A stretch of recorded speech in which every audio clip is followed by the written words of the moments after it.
Bienvenue sur Esprit Profond, là où chaque vidéo est une exploration de ce qui se cache derrière vos pensées, vos choix et votre silence intérieur. Aujourd'hui, on va parler d'un voleur invisible, un parasite mental qui prend racine dans les moments où vous pensez vous faire du bien, mais qui, en réalité, vous vide lentement. Ce n'est pas le stress, ni le surmenage. C'est l'auto-indulgence. Ce petit moment où vous dites « je le mérite ». Ce moment où vous cédez à la facilité, à la récompense rapide, au plaisir instantané, sans réaliser que vous êtes en train de troquer votre énergie mentale contre un soulagement éphémère. Ce ne sont pas les chaînes qui nous retiennent, ce sont les excuses. Proverbe. Dans cette vidéo, on va décortiquer la mécanique cachée de l'auto-indulgence. Comment elle affaiblit votre volonté, disperse votre attention et construit autour de vous une cage dorée, sans serrure, mais dont vous ne sortez plus. Vous êtes sur Esprit Profond. Ici, on ne cherche pas le confort mental. On cherche la vérité brute, même quand elle dérange. Alors posez-vous cette question. Et si ce que vous appelez « prendre soin de vous » était justement ce qui vous détruit lentement? Le piège doux de la récompense immédiate. L'auto-indulgence est souvent déguisée en douceur. Elle se présente comme une pause bien méritée, un moment de réconfort, une respiration dans un quotidien exigeant. Mais sous ces airs de bienveillance, elle sape les fondations mêmes de votre volonté. Prenons un exemple banal. Une journée de travail épuisante, et vous décidez de vous offrir une récompense. Un carré de chocolat, une série Netflix, une session shopping. Rien de mal en apparence. Et justement, c'est là que réside le piège. Rien ne semble grave jusqu'à ce que ça devienne une habitude. Jusqu'à ce que ces plaisirs deviennent la norme et que l'effort, lui, soit relégué à l'exception. La psychologie comportementale qualifie cela de renforcement hédonique. C'est simple. Plus une action procure un plaisir immédiat, plus votre cerveau va la favoriser et chercher à la reproduire. Ce mécanisme, utile dans certains contextes de survie, devient un frein massif à l'autodiscipline dans un environnement saturé de stimulation. Et cette dynamique n'agit pas seule. Elle se nourrit d'un autre facteur clé, la régulation émotionnelle. Quand vous êtes stressé, anxieux, triste ou même juste légèrement contrarié, votre cerveau cherche un raccourci pour revenir à l'équilibre. Ce raccourci, c'est le plaisir.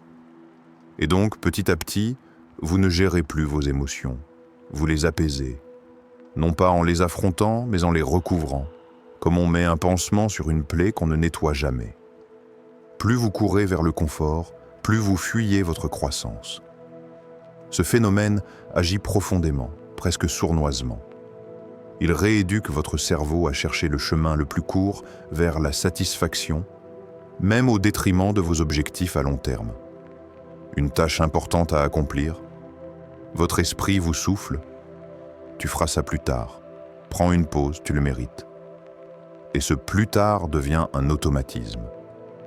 Mais pourquoi est-ce si dangereux? Parce qu'au fil du temps, vous développez une tolérance au confort et une intolérance à l'effort. Ce qui vous semblait facile hier devient pénible aujourd'hui.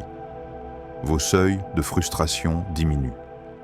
Et votre esprit, qui devrait être entraîné à la résistance, devient friable, dépendant, faible, face à la moindre difficulté. Combien de décisions dans votre journée sont réellement prises par vous et non dictées par le besoin de vous apaiser? Quelles sont ces micro-fuites que vous appelez plaisir, mais qui masquent en réalité une incapacité à rester face à vous-même? Prenons un angle neurobiologique maintenant. Chaque indulgence provoque une libération de dopamine, l'hormone du désir, de la motivation, mais aussi de la dépendance. Contrairement à ce que l'on croit, la dopamine n'est pas une récompense. C'est un signal d'anticipation du plaisir. Et donc, plus vous cédez à ces indulgences, plus votre système dopaminergique est conditionné à réclamer encore et encore et encore.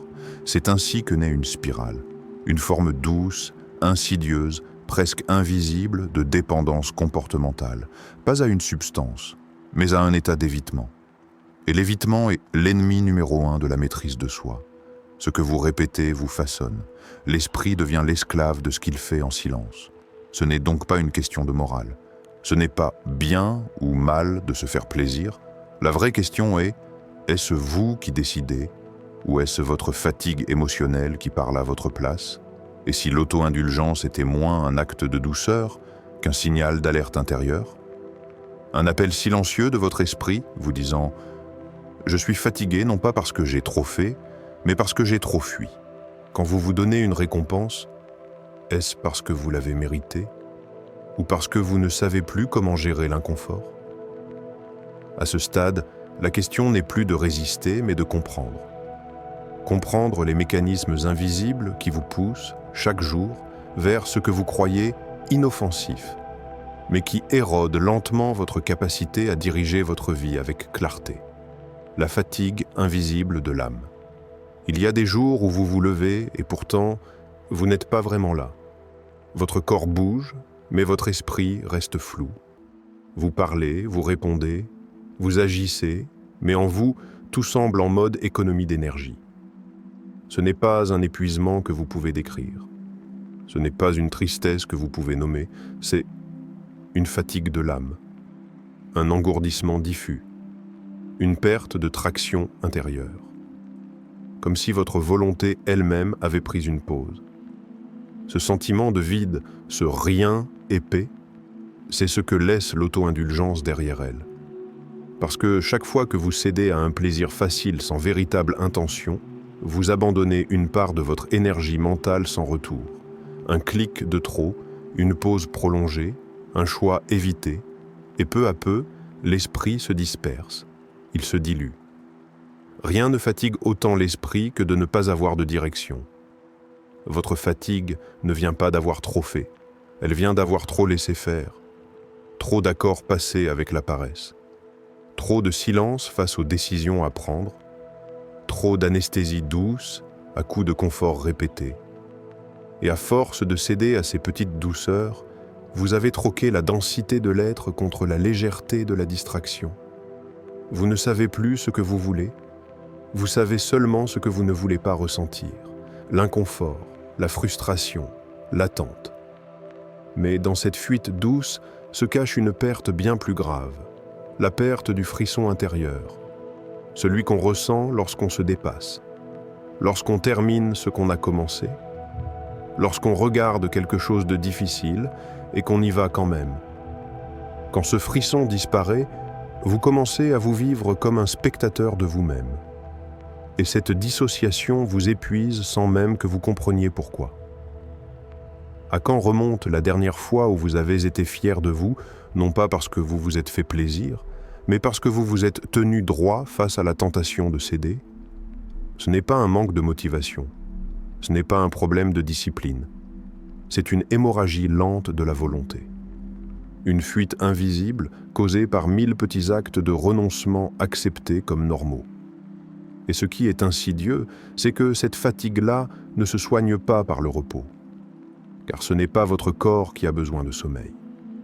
C'est votre esprit qui a besoin d'une direction. Un homme sans but est comme un navire sans gouvernail. Il dérive, même s'il flotte. Imaginez votre énergie mentale comme un faisceau de lumière. Quand il est concentré, il perce, il avance, il éclaire. Mais quand il est diffus, il n'éclaire rien et il s'éteint lentement. Chaque petit plaisir sans sens que vous consommez, c'est comme disperser un peu plus cette lumière. Et au bout du compte, vous ne voyez plus très clair en vous. Que cherchez-vous vraiment quand vous ouvrez une énième application, une énième distraction? Et si votre ennui n'était pas un manque de stimulation, mais une absence de direction? Cette fatigue de l'âme n'est pas un bug. C'est un message, un signal. Une alarme douce mais persistante que vous avez cessé de vous aligner avec ce qui vous élève. Elle ne crie pas, elle murmure. Et dans ces murmures, elle vous dit « Je suis encore là, mais je me perds ». Le cercle vicieux de l'autopardon, Vous vous souvenez de la première fois où vous avez cédé? Ce n'était pas grand-chose. Un petit écart, un instant d'abandon.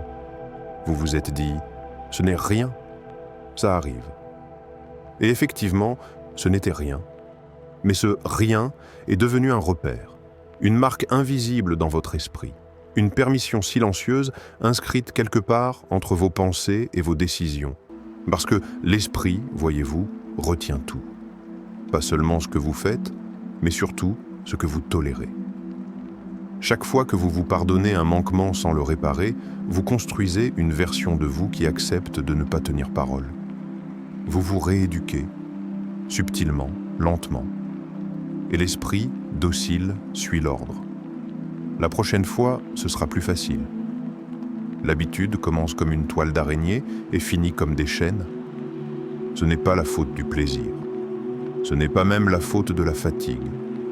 C'est le rituel du pardon sans transformation qui vous blesse. Vous craquez aujourd'hui et vous promettez que demain sera différent. Mais demain ne vient pas.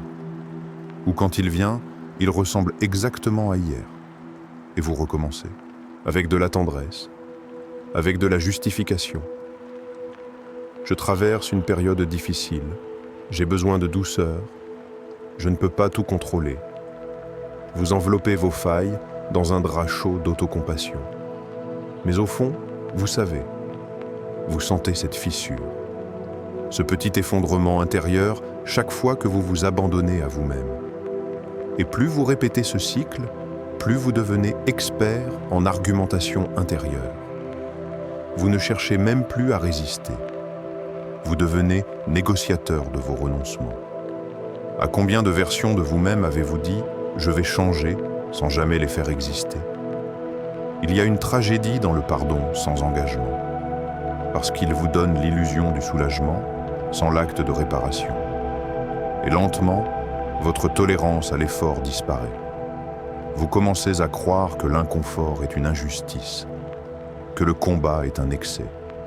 Et pourtant, ce que vous fuyez n'est pas l'épuisement, c'est le reflet de votre potentiel non exploité.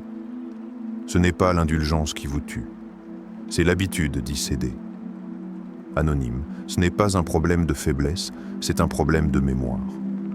Parce que vous oubliez, à chaque pardon rapide, la douleur de ne pas vous reconnaître dans vos actes. Vous vous construisez une image idéalisée de vous-même, mais vous vous comportez chaque jour comme quelqu'un d'autre. Et l'écart entre les deux devient insupportable. Pourquoi est-il plus facile de s'excuser de ses manquements que de s'engager à les affronter?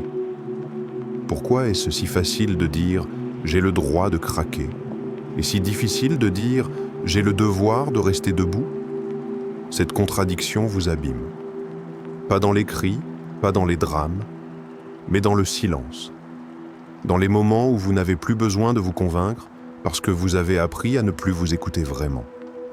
Et alors, vous devenez tolérant avec ce qui vous abîme. Vous développez une tendresse toxique, un discours intérieur qui vous caresse, pendant qu'il vous pousse à capituler. Le plus grand piège n'est pas dans l'échec. Il est dans le discours que vous tenez à votre esprit juste après. Celui qui vous dit « ce n'est pas grave » et qui, sans vous le dire, vous prépare à recommencer.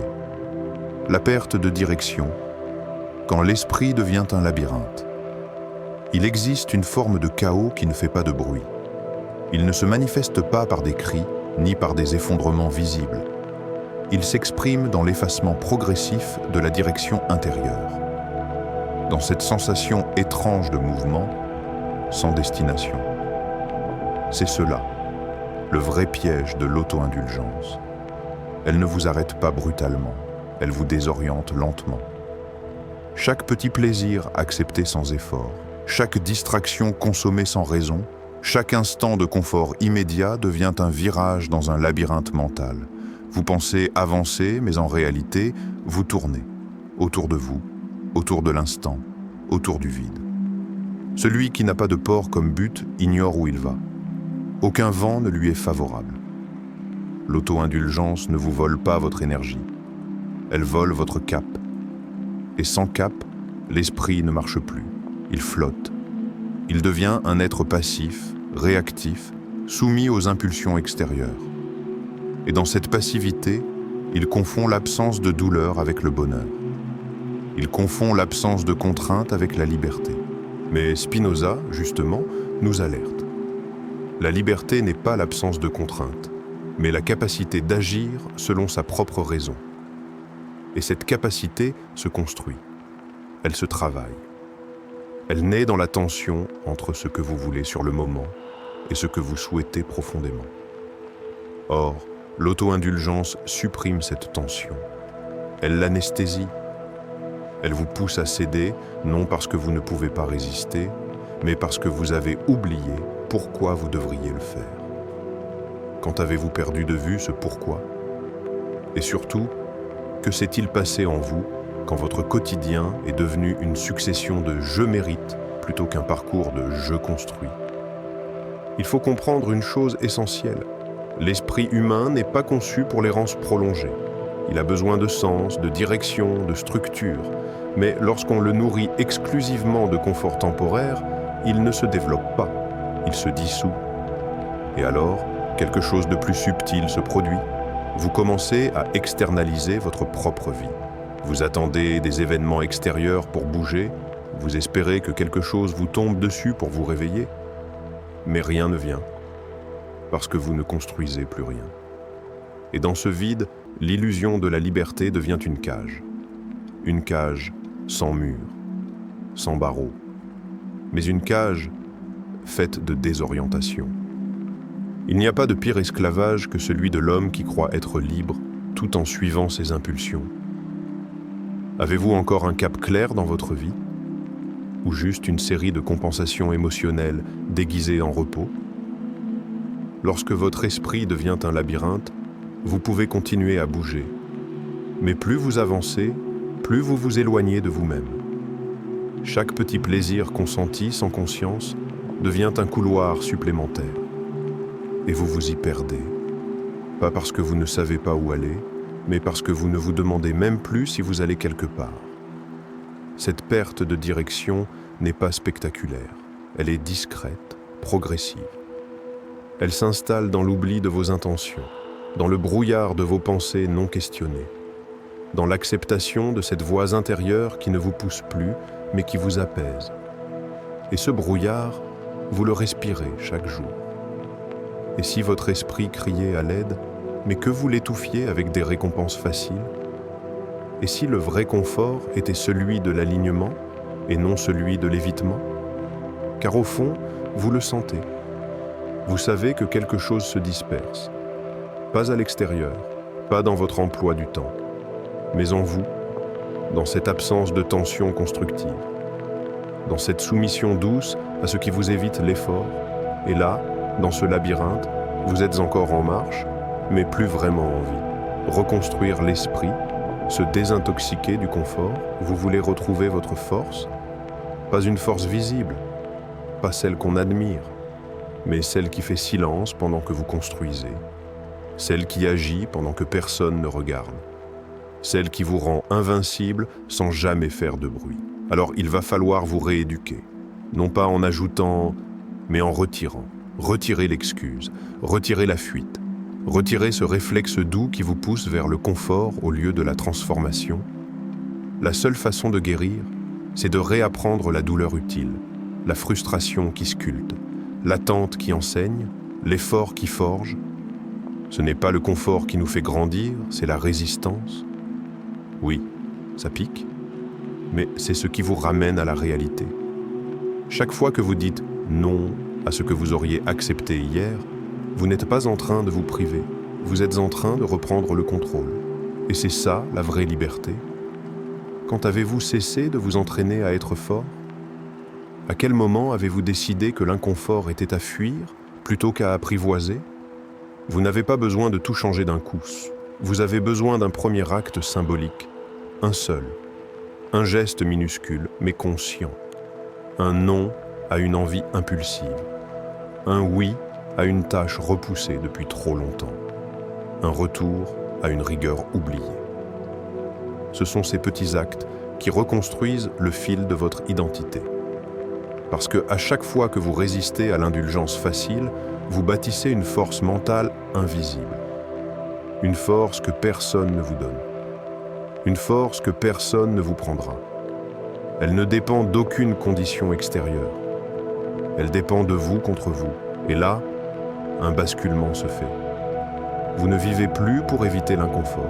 Vous vivez pour créer quelque chose de plus grand que le soulagement. Vous redevenez sculpté par l'effort, tranchant dans vos décisions, présent dans vos engagements, clairement aligné avec ce que vous voulez, même si c'est difficile. Les grandes victoires sont invisibles.